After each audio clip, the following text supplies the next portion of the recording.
Iraq Perspectives Report, does that exist anywhere except as a... Actually published also.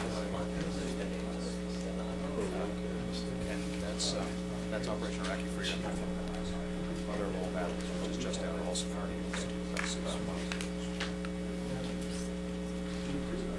All right. I want to welcome all of you to the Woodrow Wilson Center. My name is Mircea Munteanu. I'm the project associate here at the Cold War Project at the Woodrow Wilson Center. For those of you who are not familiar, the Woodrow Wilson Center is the nation's living memorial to President Woodrow Wilson. It is a nonpartisan institute for advanced study and a neutral forum for open, serious, and informed dialogue.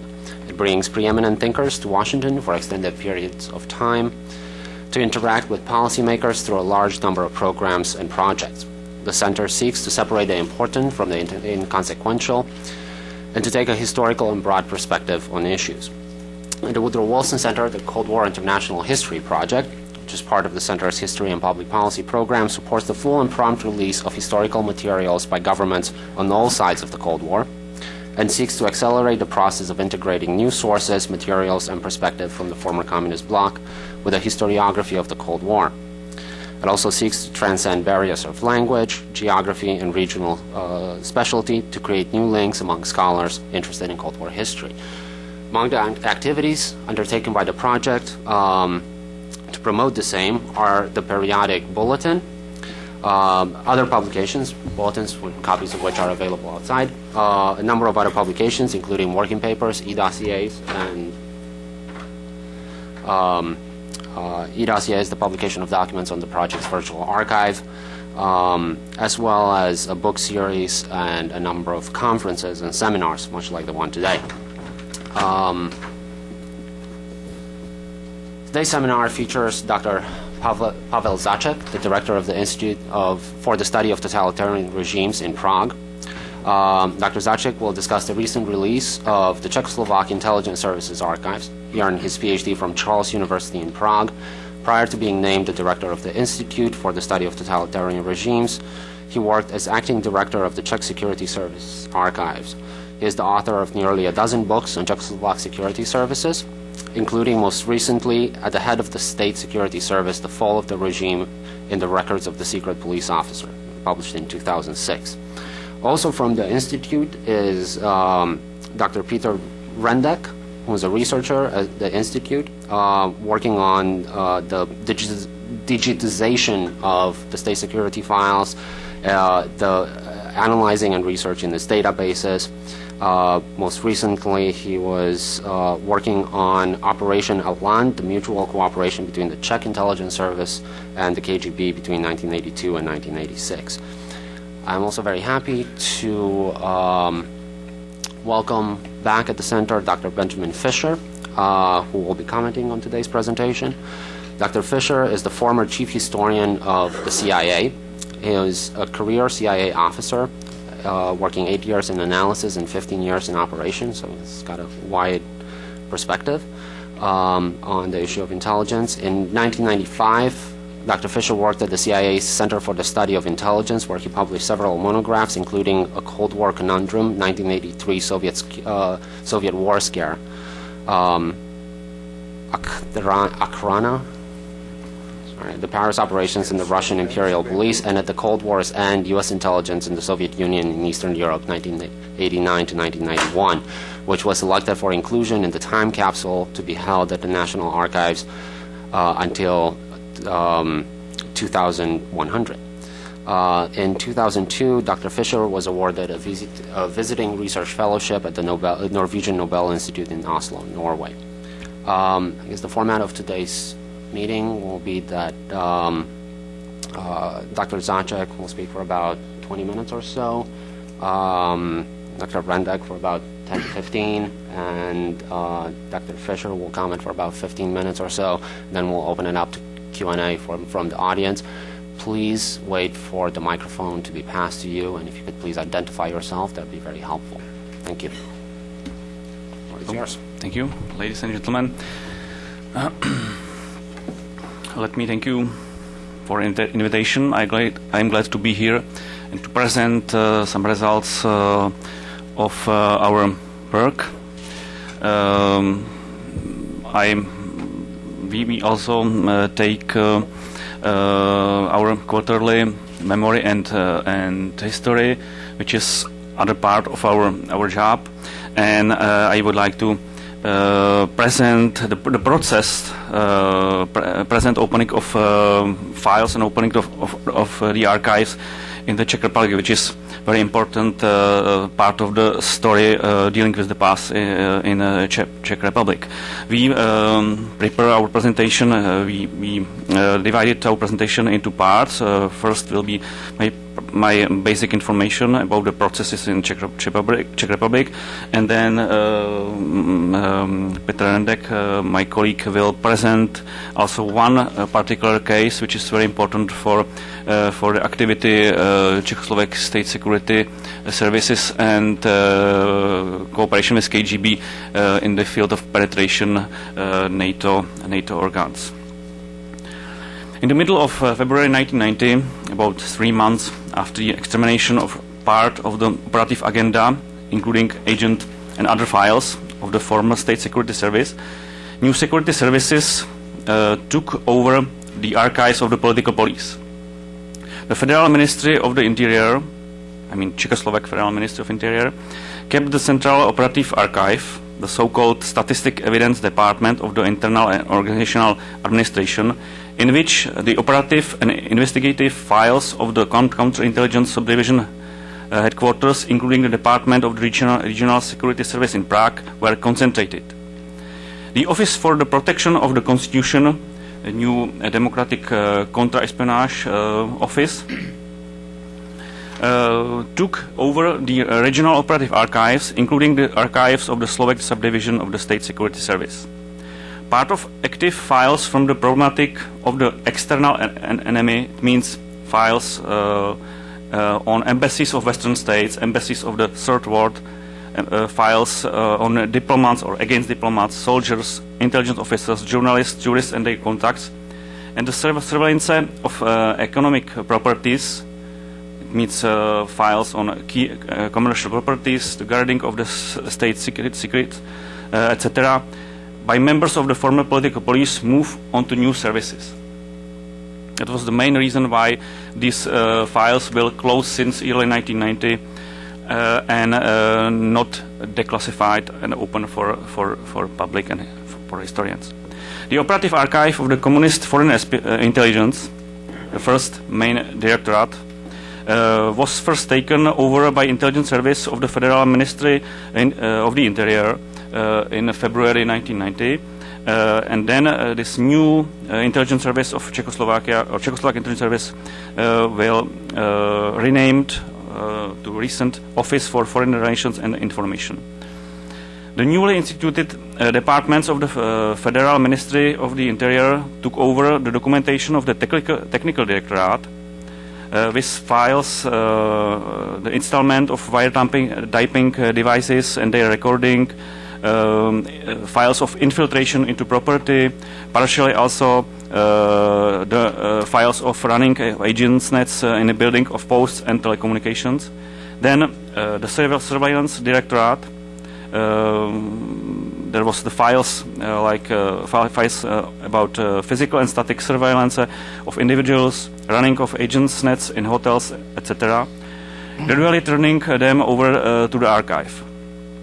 It is unfortunately necessary to state that over the course of the 1990s, some original documents and files from, for example, the provenance of the administration of passport and visas and the special administration that carried out radio intelligence and radio counterintelligence were destroyed after 1990.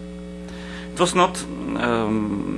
was not until the middle of the 1990s that the Ministry of the Interior prepared a draft law, later passed as Act number 140 from 1996, with which it was made possible to access about 60,000 files of former counterintelligence of the State Security Service.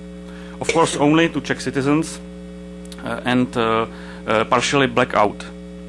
By the end of 1990s, The situation was so critical that the Senate of the Parliament of the Czech Republic proposed a new law that comprehensively changed access to documents of the State Security Service. It was passed as Act number 107 from 2002. In this way, the possibility was opened for the public to gain at least partial access to files of foreign intelligence and military counterintelligence, and theoretically also to the files of surveillance, and technical directorates, and the administration of passports and visas. Moreover, even foreign citizens could access the files. Extensive blacking out, however, continued. No terms for access were established. I was waiting, for example, for one file 3 years.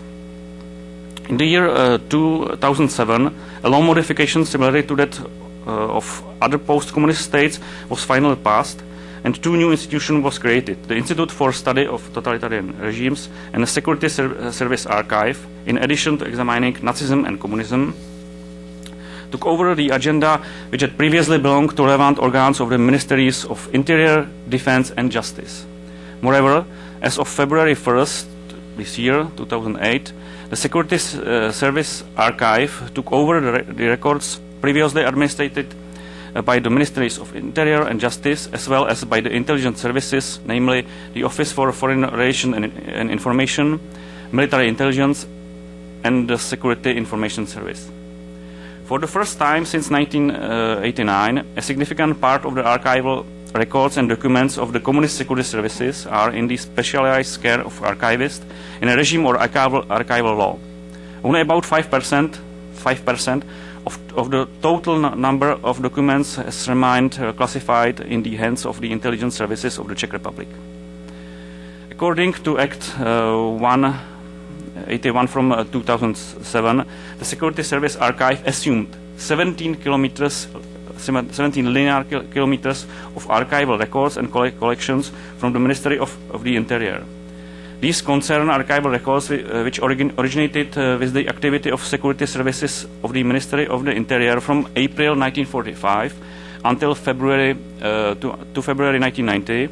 For example, archival records like from or by the Regional Department of Security, individual departments of the State Security Service, Defense, Intelligence, Public Security, Border and Interior Guards, departments of the Ministry of Interior, but also concern records which the Ministry of the Interior, or from 1950 to 1953 Ministry for National Security, collected into its administration and actively utilized like German courts of the Third Reich, Jewish organization forbidden after the year 1945, and so on. Interim inventories of part of these records from the former study institute of the Ministry of Interior from the 50s of the last century, which until today can be utilized for research only by inquiry based on name, given name or date of birth, so-called lustration, will soon be published online. The other inventories are being prepared and will be made public this year on our website. The specific archival records are records from the agent operative files, investigative files, and personnel records. The Security Service Archive administers more than 210,000 personal records of former members of the Communist Security Services from birth year 1909, and with the help of personal ID cards has been able to identify more than 1/4 of a million former members of Communist Security Services. Collected in the individual records of the agent operative volumes and the investigative files are files of the State Security Service counterintelligence. During the last years of communist regime, 1988-1989, the main directorate of counterintelligence, or second main directorate, and the regional units of the State Security Service, files of the main directorate of military counterintelligence, files of surveillance directorate, files of technical directorate, the intelligence directorate of the General Staff of Czechoslovak Army Military Intelligence, the Department of Interior Security of Ministry of Justice of the Czechoslovak Republic, and above all, the main directorate of intelligence, first main directorate, about which I would like to speak in more detail. quantity of assumed files from the counterintelligence and investigation departments of state security is listed here. It's almost 4 linear kilometers of files. They are listed from investigative files to special investigative. You can follow from which year we have the files and how many meters are in our archive.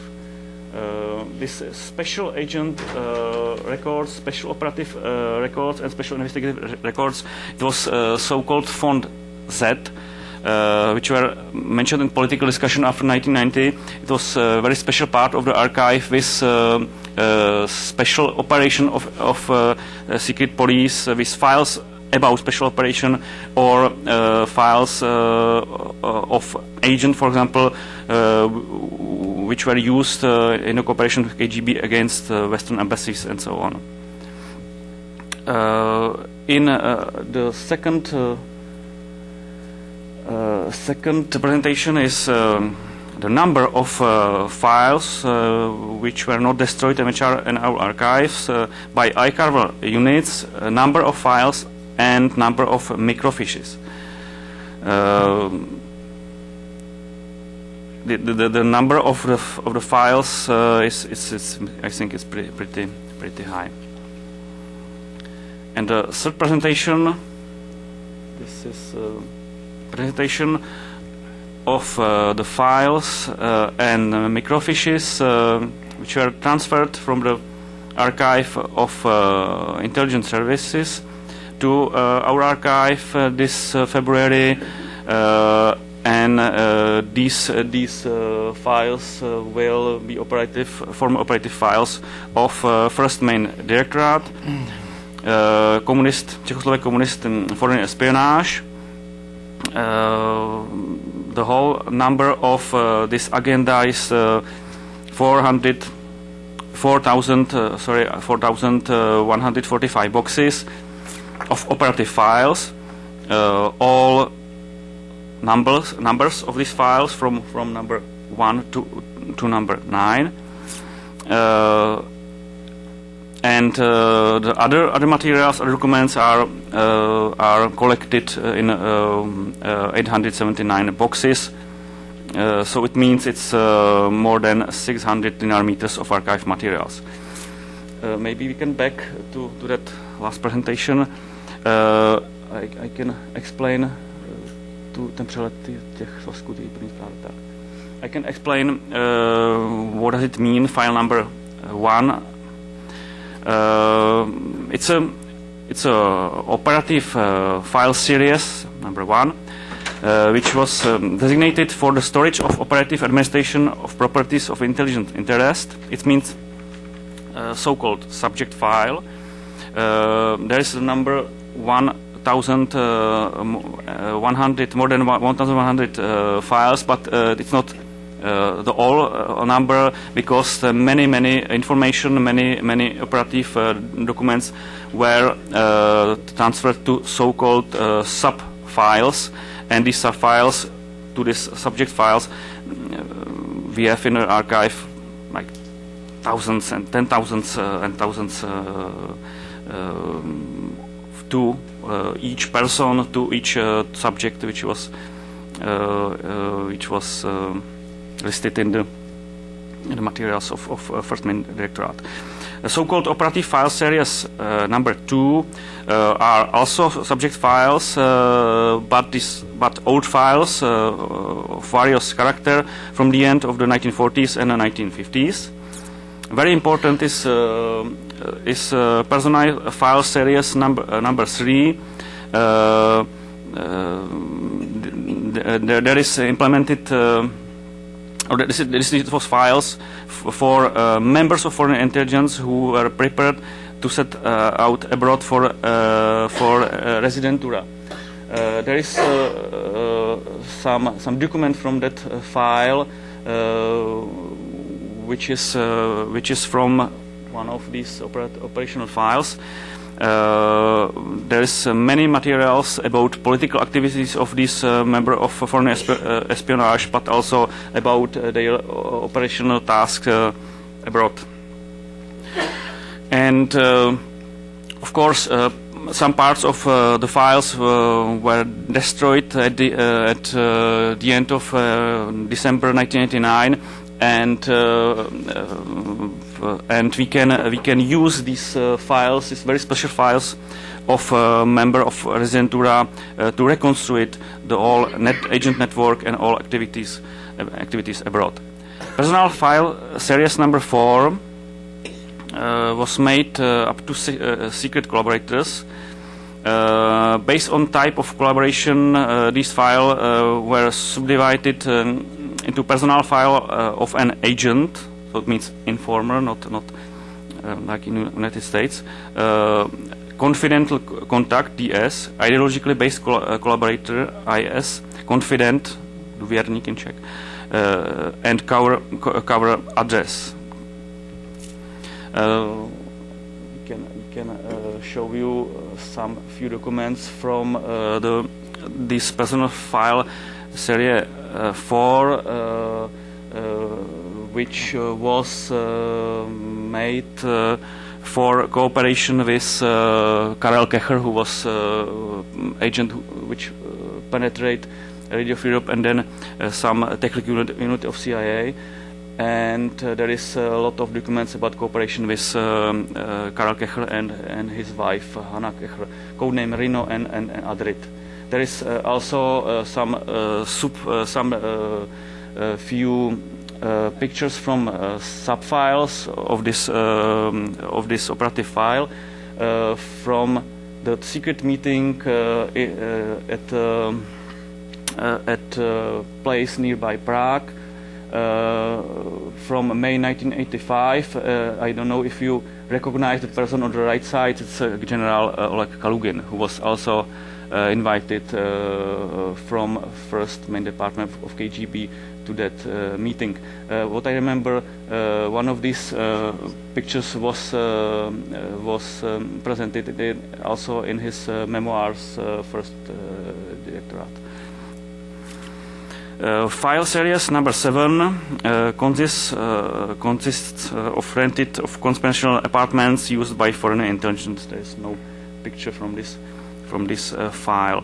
Operative file series number 8 has been designated for the storage of operative correspondence with various departments of the State Security Service, for example, communication with residenturas, which is a very important part of these files, and analysis of the agent operative environment in the surveyed country. Files in series number 9 relate to the preparation and realization of so-called active measures, or partially documentary materials of legal intelligence. They have very special documentation which was not usually mentioned in the information system of the foreign espionage. There exists a certain exception in the accessing of documents of the communist security services. The Security Service Archive can refuse the viewing and providing of archive materials of their copying if the materials contain information important for the protection of constitutional order, significant economic interests, or the security and defense of the Czech Republic. In the event of the application of the paragraph 15 of Law 181 from 2007, the director of the archive convenes his advisory commission, which includes representatives of the intelligence community, and which decides on what grounds and which concrete documents or their parts will be deleted. A part of the archived files of communist intelligence not turned over the Security Service Archive is accessible in the archive of the National Remembrance Institute, our partners institute, in Bratislava, Slovakia. One of these cases, important with respect to the protection of both the national security of the USA and the NATO, will be presented to you by my colleague Peter Rendek.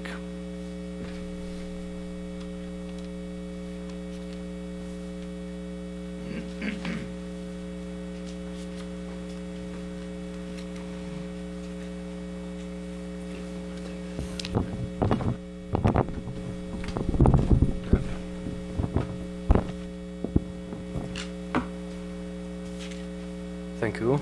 Ladies and gentlemen, allow me to introduce to you several facts from unclassified material of Czechoslovak intelligence, which is preserved in the Nation's Remembrance Institute archive in Slovakia. They address the mutual cooperation of the Czechoslovak intelligence service and the Soviet KGB in a large leakage case of NATO data during the last decade of Cold War. There was a group of American soldiers stationed in the Federal Republic of Germany in the 8th Infantry Division headquarters who widely damaged the status quo between NATO and Warsaw Pact countries. Nowadays, the group is known as the Clydely-Conrad Spying. During the period 1971-1988, the group delivered many top-secret NATO materials into the hands of Hungarian military intelligence, and during the period 1982-1986, they concurrently delivered documents to Czechoslovak intelligence. The group remained active until German authorities arrested Clydely-Conrad on August 23, 1988. Legal proceedings eventually led to the accusation of 11 of the group, 9 of whom were found guilty of espionage. The case starts with the emigration of young Zoltán Szabó to the United States of America after the 1956 revolution in Hungary. He volunteered and joined the American military services, and later as a sergeant first class he entered the American 8th Infantry Division Command G3 Headquarters Section for Operating and Planning. The division command was based in the West German town of Bad Kreuznach, and the division was part of the American 5th Corps in Europe. Szabó was spotted by Hungarian military intelligence, which recruited him in 1971, and he started by copying and delivering classified documents to Budapest to be forwarded to the Soviet military intelligence. In 1975, Szabó recruited his subordinate sergeant, first class Clydely-Conrad, an American national. The group operated with this membership until 1979, when Szabó retired and Conrad took over the leadership of the group, as he was the only one with direct access to the resources. Expecting to come into future money, Conrad and Szabó decided to volunteer and contact the Czechoslovak party in 1982. The case was from the start prepared and managed by the 37th Department of the main Intelligence Directorate of National Security Corps, specialized in affairs of the Federal Republic of Germany and Austria, working closely with the Soviet Party. Major Vilém Václavek, alias Kajnar, department chief, proceeding from pre-assessment of the material, asked Czechoslovak intelligence to carry out the operation, even if risky. The name of the operation was Alan, which was also the code name referring to Zoltán Szabó, and the operation followed the prime enemy line, which was United States and NATO countries, and was the priority mission of the Communist Intelligence Service, which focused on the discovery of NATO's preparations for a sudden nuclear attack against communist countries.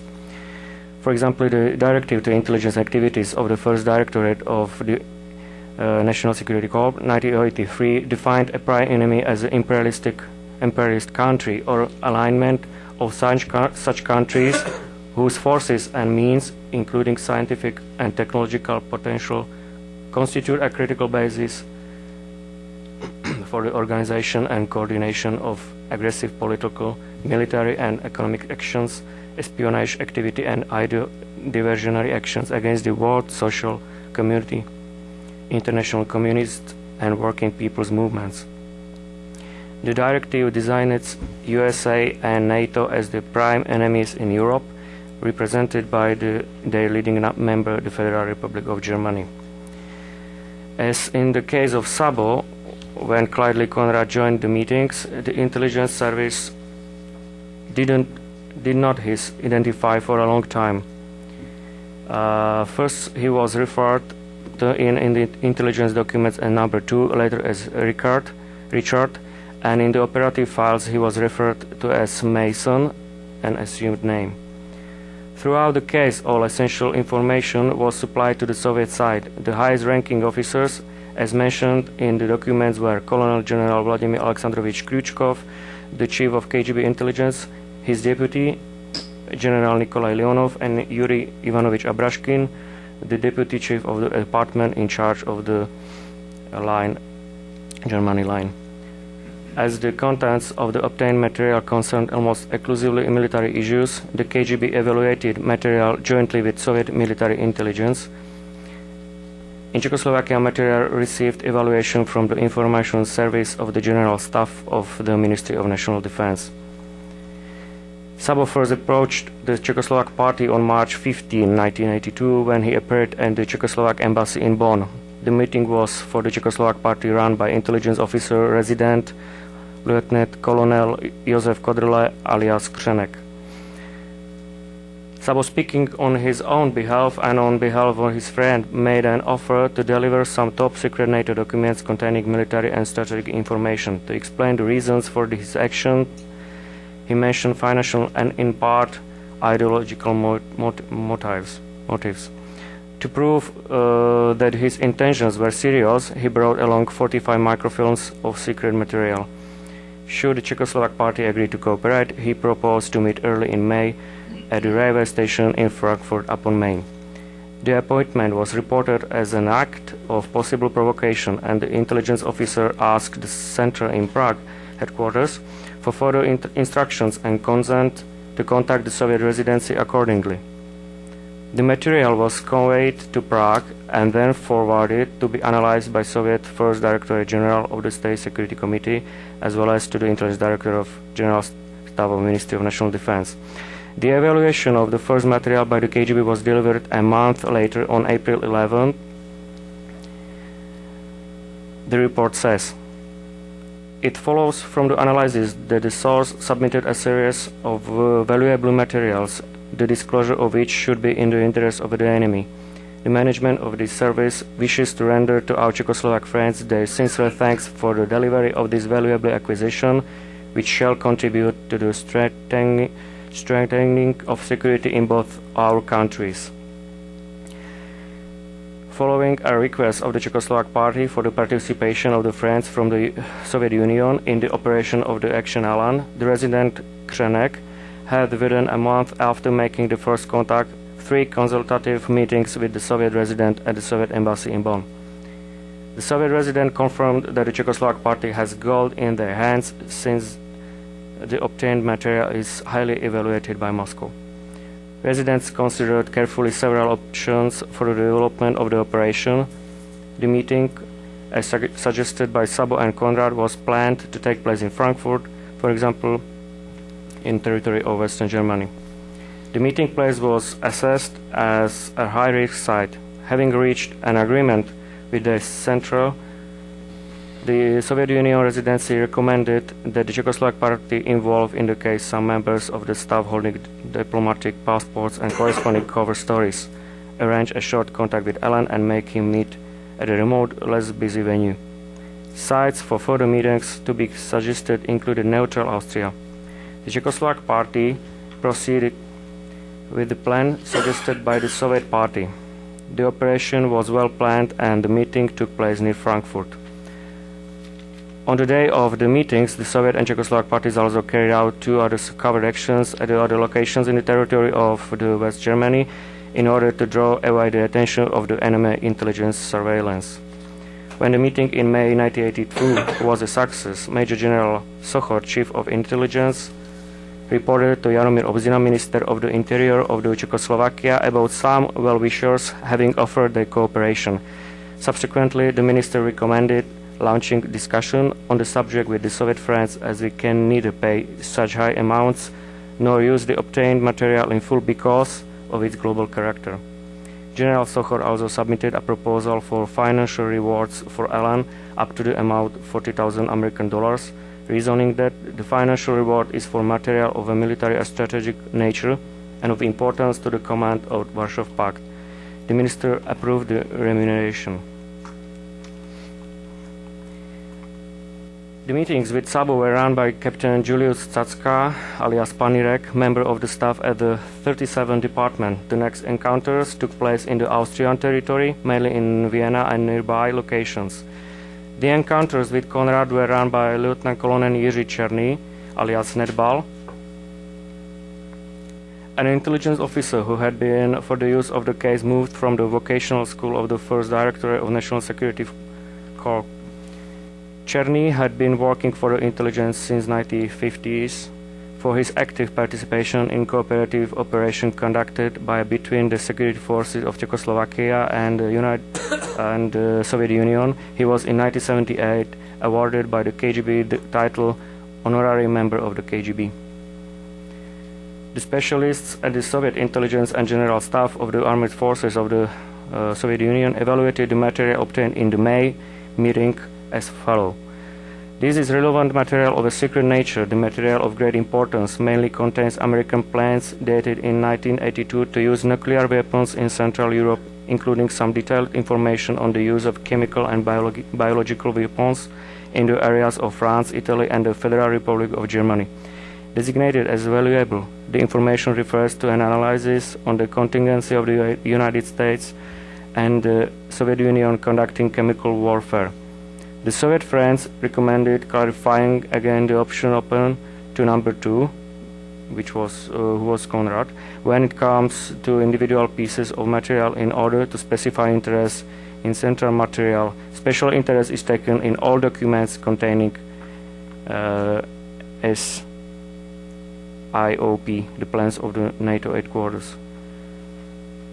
The conclusions made in the Moscow discussion of the befriended intelligence service in May 1982 specified a key objective for Moscow and its allies to pursue, which entailed obtaining material related to the preparation of NATO and the United States to conduct a nuclear attack against the socialist community. In this respect, the KGB requested Konrad to deliver an American operational plan for nuclear operations made in the event of the outbreak of nuclear war, which was denoted as single integrated operational plan. The Soviet Party defined some priority requirements, and Czechoslovak intelligence, being in touch with Konrad and Sabo, interpreted the requirements. The KGB had repeatedly requested CIOP documents as early as 1984. However, they failed to obtain any from Konrad, who refused to take a risk which might have, as he put in, led to the death chair. With respect to the business condition, for example, the financial aspects, after meeting several times, the two parties came to a mutual agreement. The Czechoslovak party, consulting with the KGB, decided to pay the agreed remuneration only after the delivery and evaluation of the material were complete. The Soviet and Czechoslovak parties intended to press the financial expenses down to a level agreeable to both parties. Moscow also indicated that they planned to participate in reward payments. The high demands Konrad made initially, first he asked for $100,000 American in September 1982. He later demanded $60,000 American for the delivery, were considered exaggerated by the KGB. In this condition, the KGB recommended that the Czechoslovak party continue to maintain the initiative and keep in touch with the group in order to have the upper hand. They proceeded from the assumption that should the activities of Richard and Alan, Konrad and Sabo, truly be motivated by financial benefits, they would both find it hard to withdraw from the cooperation. To this end, the KGB required that the appointments of board men be specified in great detail. For example, identification of persons, specification of service capacity, clarification of intelligence options, access to the resources, etc. After receiving some earlier deliveries, the KGB found out that the Ministry of Defense of the Soviet Union had from some other sources obtained copies of the same documents that Richard and Alan had delivered to the Czechoslovak party. Thus, they assumed that both men might have been in contact with Soviet military intelligence or with some other Eastern European intelligence service. They therefore demanded the Czechoslovak party carry out a check on Richard, including a deception test. After 10 meetings in November 1982, the group fell silent. The operation to identify the group and resume communication with them was operated by Czechoslovak intelligence for almost the entire year 1983. Czechoslovak intelligence finally succeeded in contacting the group, and they identified Alan as Sabo. Konrad disclosed his identity later in November 1984. On September 25 till 28, 1984, a business meeting took place in Moscow to bring together the representatives of Czechoslovakia and Soviet Union intelligence services. The Czechoslovak delegation was led by Lieutenant Colonel William Václavek Kajnar, deputy chief of the intelligence directorate.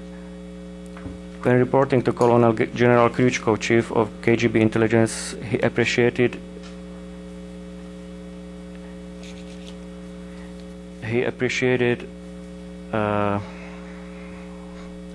the open approach of the Soviet Party to the discussions and the practical assistance of Soviet intelligence in conducting their activities.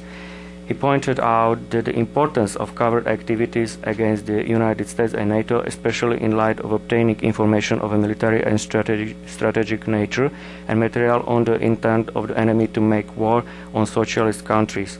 He mentioned it had been a priority to them, which received their full support, including financial resources. The other spheres of importance he mentioned included the economy, science, and technology. In the discussions to follow, Kryuchkov and Václavek met to discuss Operation Ellen. Kryuchkov said the operation was very important and it was necessary for it to remain running. The only meeting with Konrad on the territory of Czechoslovakia took place between September 26 and October 2, 1985 in Bratislava city district Lamač in the villa of Stefan Lazar, the Minister of Interior of the Slovak Socialist Republic. The meeting was chaired by Lieutenant Colonel Václavek, Deputy Chief of Intelligence. By retiring to the area of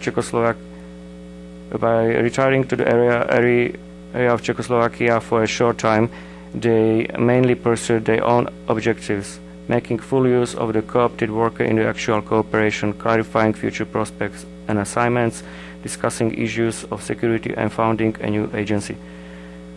The reason on September Konrad would retire.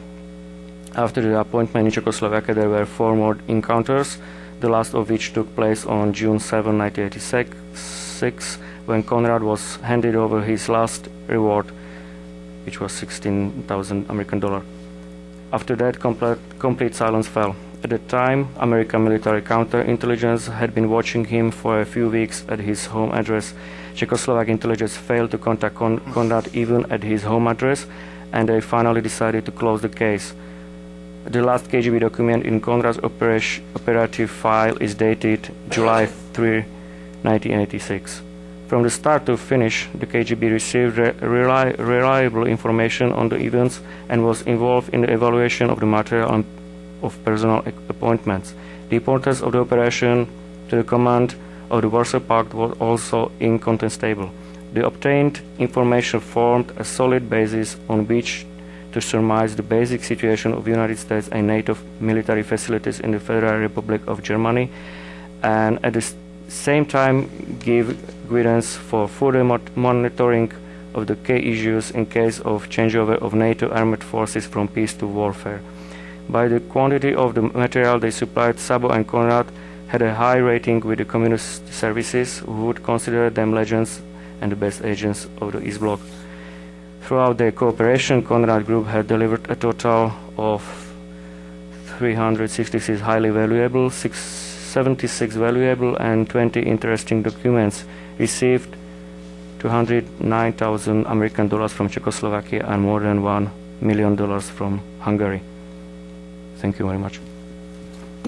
Thank you. Dr. Fischer? I have to get my microphone back. Can you hear me? Can't tell from this end. This is fascinating. I'm really glad that you held this session, as we'll see in a minute, especially for me, but I hope for other people who are interested in some of these cases, because they've really broken new ground here and said some things that surprised me, and I thought I knew a lot about some of these. I want to just begin by saying that the CIA also declassifies Cold War records, but it's a completely different enterprise for a completely different reason. And basically there's 3 streams. One is mandatory releases under an executive order 12958, which says that all records 25 years and older have to be reviewed for declassification. There's voluntary declassification which we do for conferences and publications to make things available to the public. And 3, of course, there's freedom of information requests. Now, the big difference is all CIA operational records are by law exempt from declassification. So you will have learned more today about agent operations and about foreign intelligence operations than you will ever learn from the records that the CIA has declassified. They are almost exclusively records that deal with intelligence analysis and assessments. There's a large body of material, about 3,000 records of the Directorate of Intelligence, which was responsible, among other things, for analysis of the Soviet Union, have been declassified and released. They're available at websites and also at the National Archives. And about 560 national intelligence estimates, which represent the whole intelligence community, not just the CIA. So the total is about, what does that add up to? 3,560 records, totaling about 92,000 pages. But they simply do not permit the kinds of research on historical cases that the records that you've heard about today. I have a lot of questions, but which I hope we're probably not going to have time to get into all of this. Let me start with the last one first, because it's I have to tell you, I thought I knew a lot about the Clyde Conrad case. I was in Germany when he was arrested, as a matter of fact. I don't know if you mentioned it, but he is the only spy to be sentenced to life imprisonment by a German court. German courts were pretty lenient in espionage cases because there was so much of them. But Conrad was an exception. We considered him an extremely dangerous spy, and is also one of the most highly paid. In fact, we usually estimate the payments at about $1 million. It was a little more than that. I don't know if you all are familiar with the case, but it's extremely damaging. Going back to when Szabo first made his contact and then passed the baton on to Conrad after he retired. Szabo, by the way, is alive and well and living in Austria. He is beyond our reach. Conrad was arrested in Germany. There's cooperation between the U.S. and the German authorities in tracking him down and arresting him. But Conrad's job was he was the archivist, if you will, of the top secret code word vault at the 5th Court headquarters in Bad Kreuznach, which contained some of the most sensitive documents. As you mentioned, the PSYOP, for example, there is nothing more sensitive than that. U.S. and NATO war plans. The Soviets at one point were kind of stingy about what they were willing to pay for this. I would guess that we would have paid somewhere in the tens of millions and maybe more if we had been able to buy the equivalent on the Soviet side, just to put that into perspective. We never had an agent that would even come close to the kinds of access that Conrad had. And I must say, as I said, I thought I knew a lot about this. I had seen hints of the Czech intelligence services involvement, but mostly we treated this as a Hungarian case. Conrad was, I think, a descendant. His parents or grandparents were Hungarian. Szabo was actually born in Hungary. Szabo, by the way, began spying because he was a 56er, came to the States, joined the Army to get his citizenship. I forget what his rank was, but there was a reduction in force in the Army, and he was very resentful of this.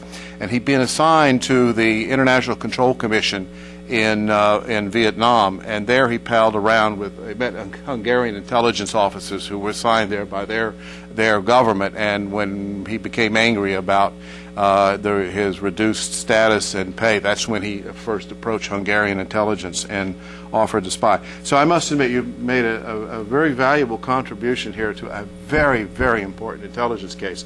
And does this exist in written form? Are you going to publish it? Are you going to make it available? Is it in Czech? Actually, it was published also in English. It's in English, actually. Oh, may I have a copy of it? Yeah, sure. No, I mean, and another interesting thing is you mentioned at one point the KGB realized that they were getting the same information from the same source, probably, that somebody was double dipping. There's a parallel in another case. You said that this is probably the most damaging case, the most successful case on their part, and the most damaging case from our perspective. There's another very damaging case too, and again, it's an Army sergeant named James W. Hall, who was a SIGINT specialist who worked first in Berlin at Field Station Berlin up on the Teufelsberg, and then later in Frankfurt. We probably rate that a little bit higher because of the kinds of information that he had. Among other things, he gave the Soviets and the East Germans the entire worldwide, it's called the National SIGINT Requirement Lists. It tells you every target worldwide that NSA had, and most embarrassing, our allies were on the list as well, which the Soviets and the East Germans used for disinformation purposes. But Hall did the same thing. He walked into the Soviets and began spying for them, and then later he was recruited by a Turk working at a auto repair shop in Berlin. He thought at first he was spying for Turkish intelligence, although he couldn't figure out why the Turks were going to spy on the Americans. But of course, it turned out that the Turk was an East German agent. And the very same thing happened. The Soviets were getting documents, the East Germans were getting documents, and finally they put notes to compared notes and found out they were paying twice for the same information. So they hauled him in where? Vienna, of course. It's all Vienna, Berlin, take your pick. And told him he could work for one or the other, but not both. And he chose the East Germans. He was, by the way, this is one of the few success stories from our point of view. Is he was arrested in anybody remember 86, 87, somewhere around there. But to make the case, the FBI had to run a sting operation. They sent in a Russian-speaking officer who pretended to be from the KGB. And the good Mr. Hall confessed everything on video camera. What was I going to say about the overlap of the? This is the point. Something that I've done my own research in this area based on some other files that I can't talk about. But one of the things that struck me in looking at files from Eastern Europe was the synergism that was acquired by cooperation between and among the Warsaw Pact services. It's something that literally did not happen in the West. Counterintelligence information was hoarded and protected and compartmented. Counterintelligence is sort of like science. It flourishes when there's more people involved who have different ideas and different perspectives. And clearly, these two cases that I've just talked about illustrate the benefits of this kind of cooperation. And I know from files that I have seen that meetings between the KGB and the Warsaw Pact services, either bilateral or multilateral, were regular events. And my guess is your files show that. And that's another area that really needs, I think, would be worthwhile to explore. And I'd be glad to help out if the opportunity came my way. But you've really made an original contribution here on the giving the details of the Conrad case. The Kocher case also is very fascinating. Anybody, are people generally familiar with?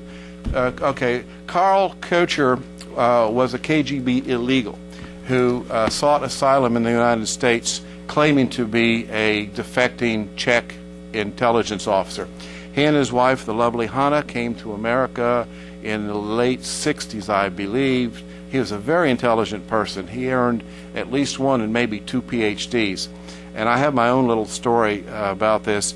Karl Kocher was at Columbia University when I was a graduate student, and he was the librarian in the law library where I had to go read books. And I had, of course, then he was just another guy. But years later, the CIA counterintelligence people came looking for me, because they had a way of putting me at the same time in the same place with the good Mr. Kocher, who I vaguely remembered him. But in any event, after a while, Kocher applied for a job at the CIA. He was never an insider with he had a secret clearance. He worked on the outside as a transcriber and a translator of telephone calls that were intercepted around the world. And in that capacity, he passed the KGB information about one of the very, very best operations the CIA ever had, which was a foreign ministry, Soviet foreign ministry official named Alexander Ogorodnik, known as Trigon. The Trigon case is a famous one and quite well known. And for a long time, I personally lived through this because I became part of the counter-espionage investigation that went on to try to find out how Ogorodnik had been compromised, and it was only years and years later when we found out that it was Kocher and not somebody well inside the CIA rather than somebody on the outside. But he was a star agent on the other side, and he was a star performer on our side. The CIA liked him so much that even after he and his wife left Washington and moved back to New York, we continued to hire him on contract to do work for us, and of course feeding him classified information all along, which he reported to the Soviets. He was, I think, decorated personally by Andropov when Andropov was head of the KGB, and there was a move at one point to bring him fully inside the CIA and make him a case officer because he was such a good performer. He had superb Russian. His Russian was better than some of the native speakers who were working on the transcription. Not in the sense that his English was also quite good, and he could transcribe and write his reports very well. Also, just I have to throw this out because everybody finds it interesting. Kocher and his wife frequented sex clubs. They were swingers.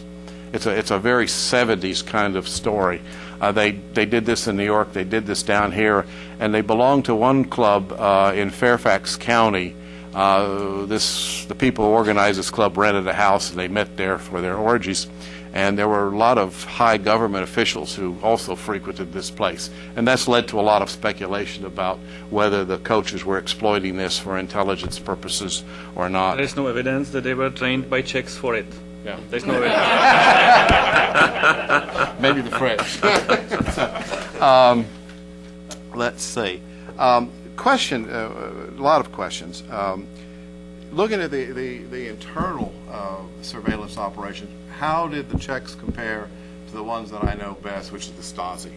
With the Germans practiced what they called, what was it called? Oberflächende, what was the term?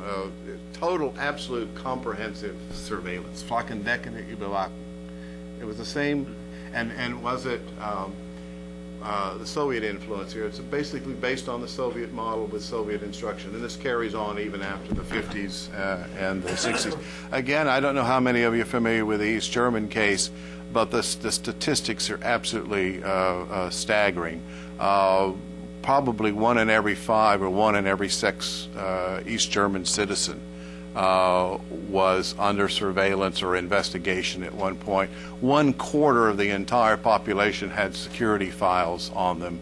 The number of agents inside the country, there were 175,000 full-time paid agents, but there were tens of thousands of part-time collaborators who worked with the Stasi. There was literally no stone that the Stasi couldn't turn over and look under for spies, and as you might guess, our intelligence operations in East Germany were virtually nil. It was literally impossible to work under those conditions.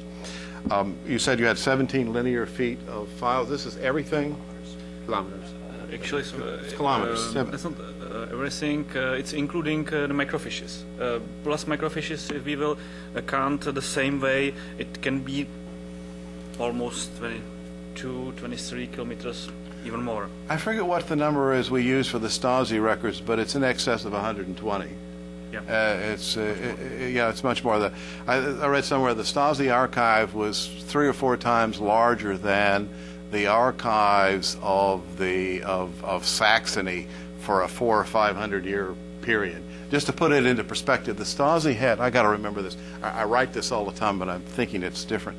They had something like 4 times as many officers in a country that was, compared to Nazi Germany, a country that was 1/4 the size. I mean, it was just absolutely, it was the supreme police state of all times. Question: do you get a sense of Czech intelligence operations against the United States? Divide that in two parts. How good were they at surveilling and tracking CIA people inside the country? And also, I have reason to believe that in certain areas, Czech intelligence was very good in penetrating the United States, that they had access to places that the KGB didn't. Actually, what I think, we are at the beginning of the process to know these files, but as a result also of the case of Kecher cooperation with STB, there was one person, one member of Czechoslovak foreign espionage who was running this couple, and he was probably in contact with CIA, and he was the deputy head of 52nd Department of First Main Directorate, and he knew almost everything about the operation against the United States, and not even in the country but also abroad, and he covered it for Americans. So I think that the 80s was during the 80s was first main directorate, Czechoslovak main directorate, not so dangerous for Americans than before. So this is the result of the end of the time before the collapse of communist regimes in Soviet sphere. On the other hand, there was some operation which was mentioned in the files like very successful against some other U.S. targets out of United States. And of course, sometimes the operation against U.S. institution, U.S. citizen inside of Czechoslovakia. So, but we are recently starting to study the topic, and we believe that with our colleagues or with some we can join our activity, and we can have some new studies and some publications, because it's a pretty interesting team. And of course, what is important now, it's time to put it together from both sides.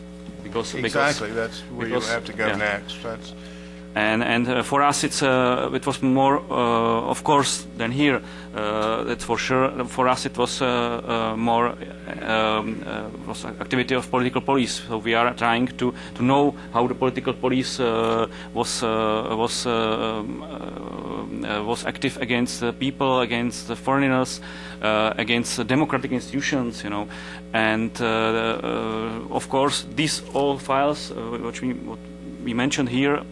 In our presentation, it was not all files like this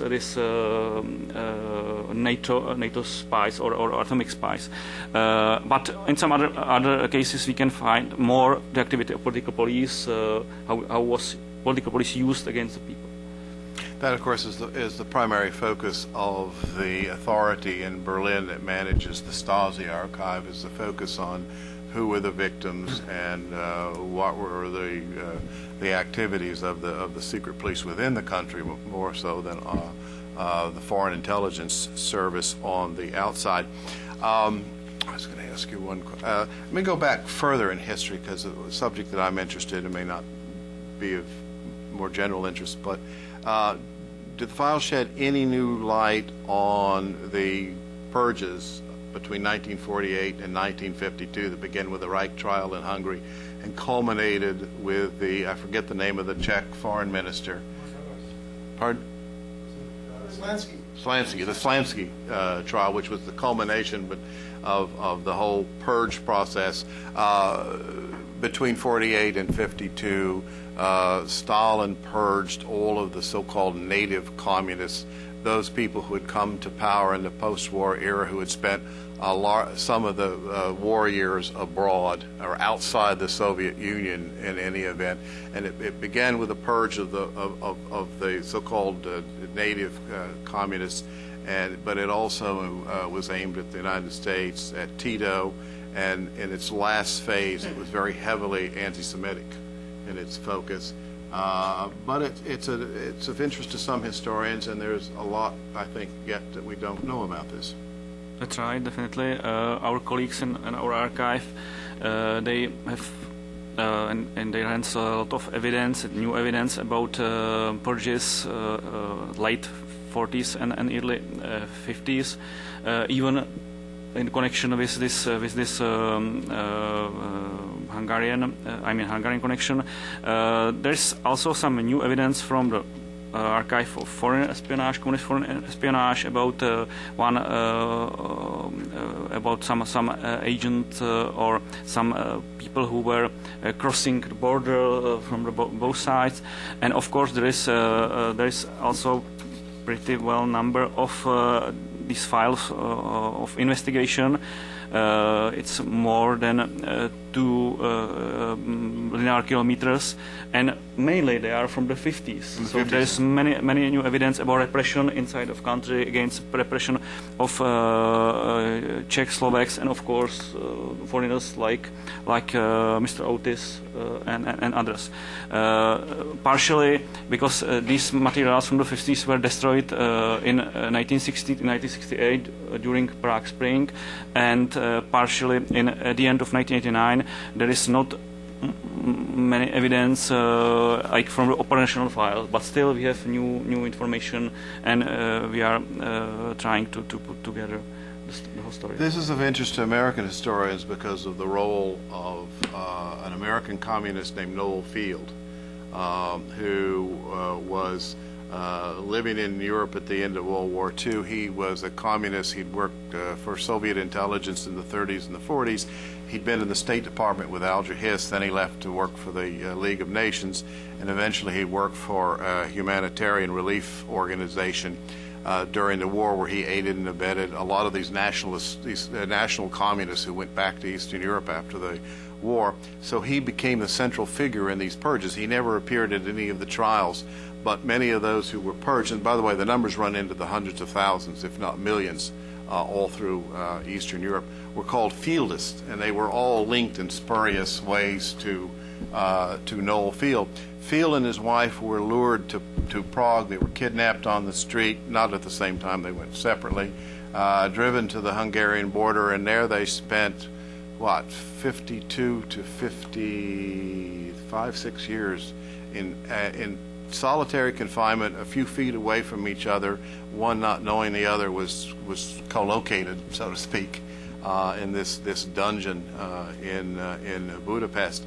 But it's still a controversial issue, not the least of which because of a book written many years ago, 30 more years ago. I was still in school when it was written, called this Operation Splinter Factor, which blames this book, yeah, the fascinating book, fascinating. I've just written a long review of a 2-volume history of this period by a German historian, and it has Field at the center of the story.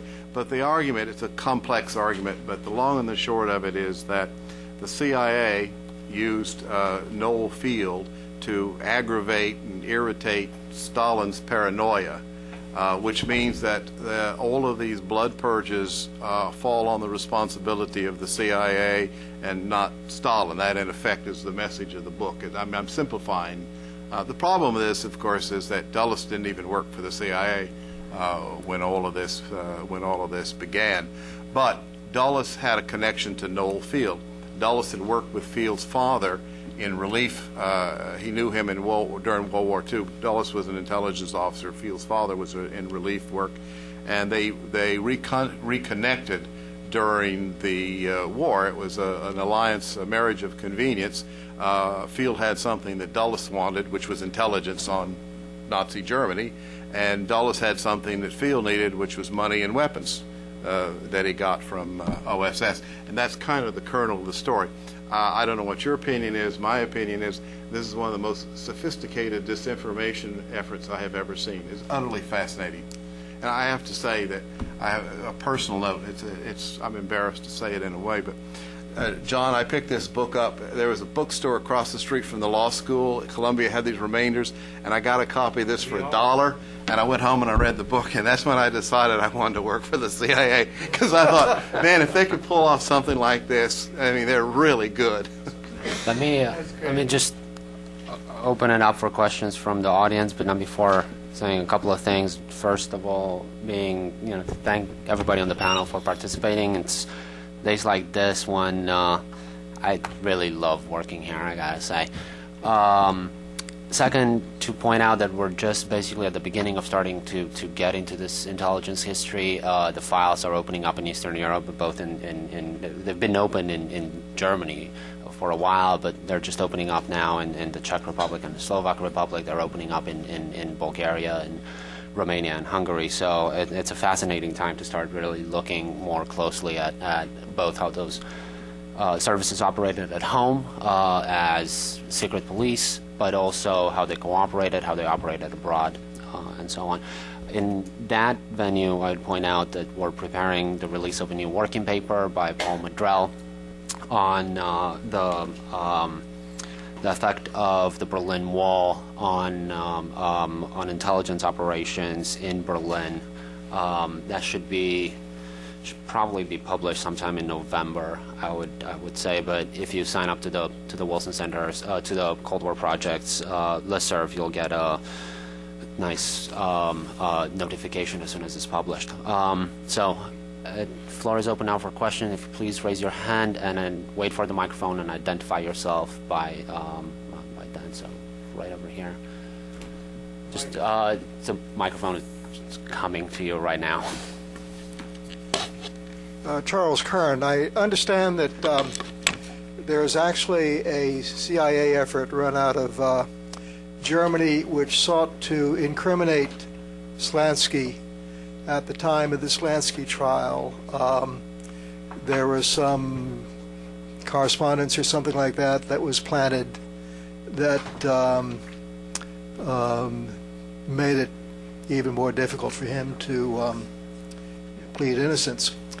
I was wondering whether in working with these files you came across any reference to the reaction to the Ladislav Bittman, who was a fairly high security service agent who defected in 1956 and went to work over here, I guess, for the CIA, and even got an alias.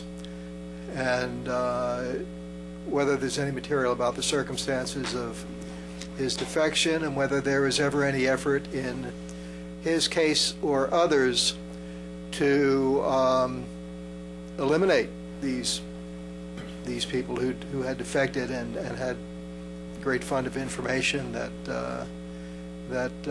they would rather have preserved secret.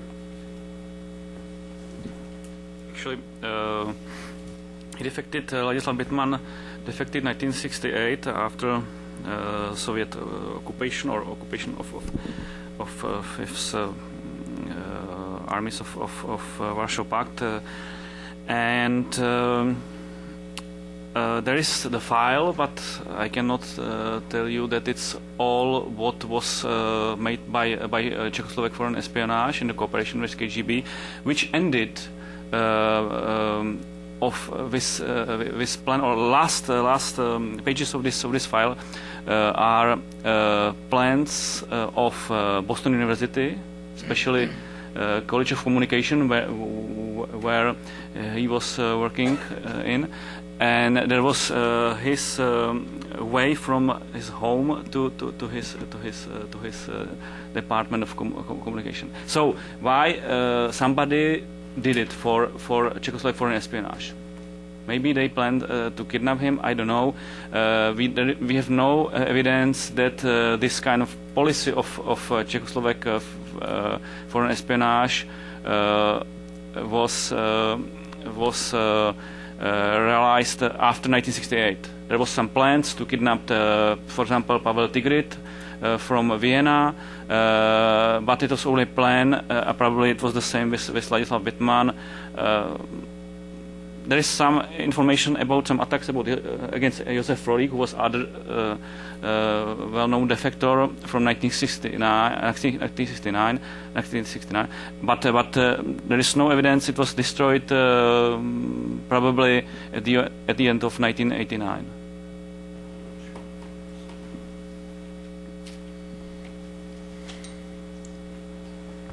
Mark Stout, I work at the Institute for Defense Analyses. Actually, two questions, one very simple, one slightly more involved for Dr. Zacek. The first question is, can you tell me a little bit about the nature of the access that scholars and researchers have or will have to these archives? And in particular, I would assume that there's a lot of information in there in these holdings which potentially could be damaging to innocent individuals. What, if any, measures are you taking to prevent that? And for that matter, what, if any, measures are you taking to prevent, harm to people who maybe aren't so innocent, but who may be old, or whatever? And the other rather more mundane question was, you very kindly showed Benjamin Fischer the book you referred to there, but could the rest of us have a reference to the publication you mentioned? Thank you.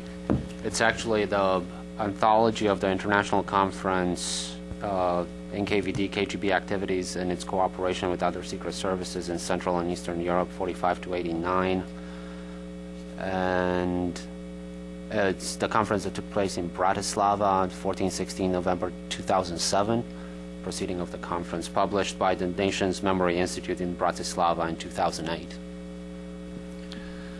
So in the case of your interest, you can contact directly with our archivist. Their mails are listed on our website, of our archive, and you can ask mainly, what is the best, what is the fast way to ask by name. Of course, we know that that's not for historians, especially. That's not the best way. It's more for policemen or for the intelligence services, but what we get from our partners by the law, these materials with information systems of secret police before 1989, and we are trying to do something for more public, for historians, that you will in the future ask by some tasks or some topics.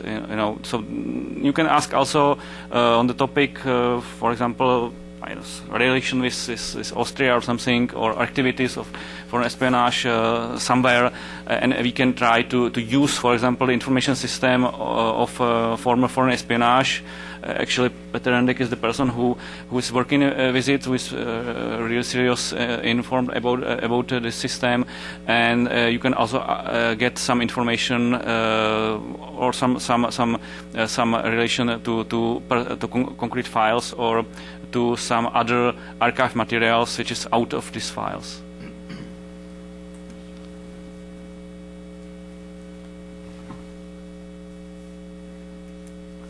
You can please keep it short since we're kind of running out of time. Yeah, Xia Chen, freelance correspondent. I have two questions. First one is to the member in the panel. In general, what's the relation of KGB with Eastern European country? And particular, is the relation with Czechoslovak is the most close one? And if it is, then what? And then second question to Mr. Fischer. As I understand that your pamphlet called At the Cold War End, this is going to keep sealed for almost 120 years. If my perception is right, then why is so long way away the legal limit? Oh. No. It was. You want to go first? You want me? Go ahead, because that's going to take like a second. It's available. It's all over the internet. It was published in 1999. It's just the White House Millennium Council decided to have a time capsule with artifacts from the for the new millennium, and this book was included in that among all kinds of disparate items, so it's not locked up. It's Because it say here seems misleading. yeah, okay, well, I didn't write the press release, so I won't accept responsibility. But believe me, it's on the internet. There are people at the table who can vouch for this and say that they've had. My own delight in this is if all books and everything else disappears in 2100, I'll have the last word on the CIA's performance during the Cold War. So Czechoslovak secret services before 1990 generally was built like part of the Soviet system, like satellite secret services, like Soviet spy system, especially this foreign espionage part, and there was close cooperation, like operational cooperation, information exchange, and so on. So there is many documents like this from inside of the files. Even we have and we will also speak about it in November on our conference about KGB activities, and we will also list it some agreements between Czechoslovak secret services and Soviet KGB on a website, and you will know how concrete was this cooperation, how concrete was this agreements, and what was known also directly Soviet KGB officers about activities of our small sister, our Czechoslovak small sister. John Prados. John Prados, National Security Archive. I'm glad that you mentioned Ladislav Bittman.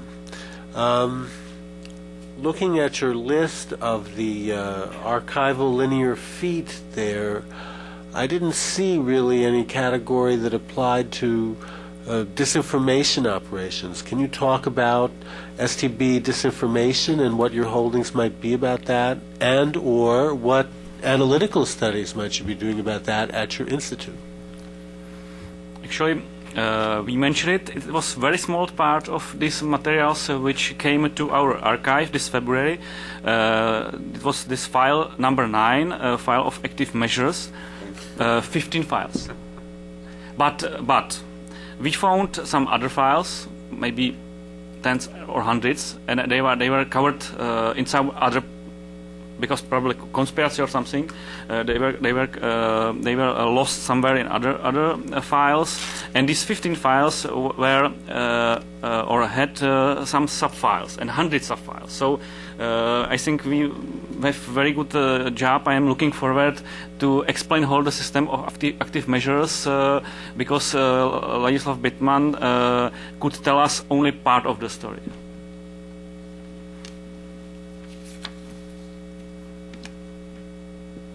Is Stephen Shore. My question is, did the Prague Spring affect the cooperation between the intelligence services in any way? Yes, that's for sure, because as we can find in our materials, KGB not only parties nomenclatura but also nomenclatura from KGB and GRU didn't trust for a while, maybe one year and a half year, some Czechoslovak officials. They pressed very much on Minister of Interior to change heads of some department, even inside of foreign espionage, and the reconstruction of close cooperation was finished in 1970, something like that.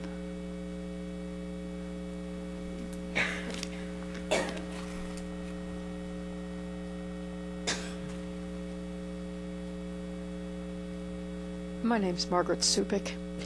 I wondered if you had found anything in the files when you were going through them that shed some light on why Minister Klonsky, for instance, was targeted by the secret police, and why it was that. I mean, he was a high-ranking government official. What did he do to bring the wrath of the secret police down on him? You mean Rudolf Slansky, General Secretary of Communist Party? Actually, it was fighting among high-rank communists. We don't know because we didn't have enough information from the Russian archives. They were these persons, these officials were in contact with some groups of Soviet Politburo. Probably it was just the wave from the fighting among groups of Politburo in Soviet in Moscow. So that's a problem that we can not answer where it's when and why it started. What we know, they tried to collect before they were arrested information about their past, and probably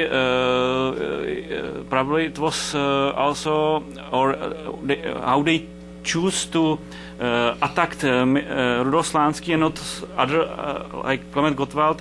It was probably some information from his past, from his time which spent in Moscow during World War II, and it could start the purchase. It could start that STB with some Soviet advisors attacked him, and he was the man who was at the end he was executed. So it seems to have started in Moscow. It looks like there is many questions about other people who were, for example, kidnapped from Austria or from Germany, and it looks like they could be close, for example, to NKVD, KGB during the war, and then it was some kind of the end of the cooperation or something, you know. So we are in the beginning this process, and we cannot answer at all, but we are trying to work on it. In that connection, what about can you please hold? Thank you, and identify yourself. How about the Kadar involvement with the Slansky trial, because that was the Hungarian in line to Stalin at the time? Do you have anything on that? Actually, the other question is, I wanted to ask about Shena and Morales. Actually, there is not many primarily evidence or original evidence from that time. We have a lot of interrogation or information from the party organs or STB officers, which was collected 5 years after the story, like part of activity, special committee of Rudolf Slansky, Minister of Interior, or special committee of Central Committee of Communist Party. So we have the oral part of the story, and there is not many original documents. So we will see. For example, there was we found in materials of foreign espionage the file of Rudolf Nevečeřal, who was the person who was communicator between Czechoslovak emigre intelligence group of František Moravec, Colonel František Ostrý, who sent him like to help Rudolf Slansky. So there is some kind of connection, but we don't know how it was, how it started, who influenced it, because there was tens agents, even in 1948 abroad, which was sent from Czechoslovak side, and these persons were used in some special operation, also from Soviet special operation. So we are at the beginning of the process. Okay, one last question right here. I can shout. It doesn't pick up the web stream, so. Yes, you didn't mention GRU much, and I'm wondering whether these files are relevant to GRU or whether those files are yet to come from your military during this period. And would it settle the Conrad double-dipping question, for example? Actually, it's also for us very new material, because we were first civilian who could open these files. We get I don't know, I don't have here the number of these files, of these materials, and the process is still not finished. We are still, our archivists are still working on it with people from our military intelligence, and that was February 1st was first day when we could go in, and we are still surprising what we can find in it. So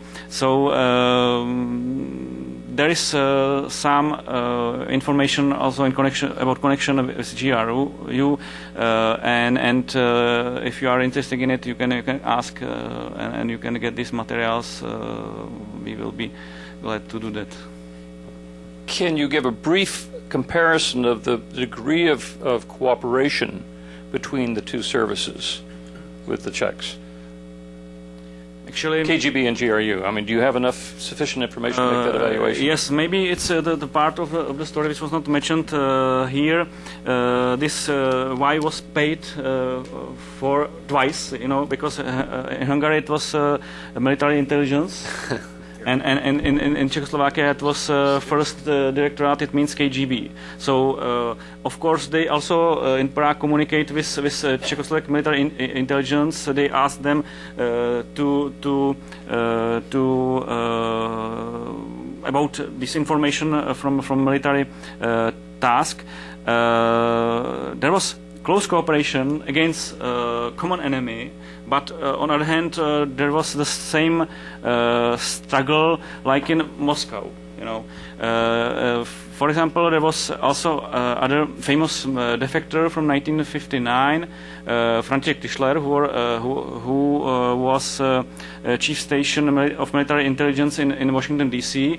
And after he escaped from his position, there was a huge attack of state security against Czechoslovak military intelligence.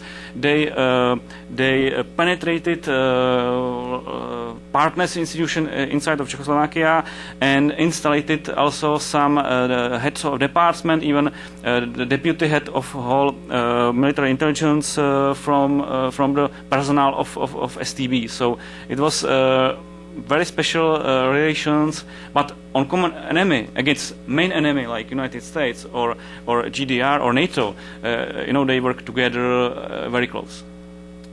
On that note, I want to thank the panel for an absolutely fascinating discussion. I want to thank my colleagues at the Wilson Center, at the Cold War Project, Tim McDowell and Christina Tarzieva for helping out at this event, and several of our research assistants or former research assistants who helped out.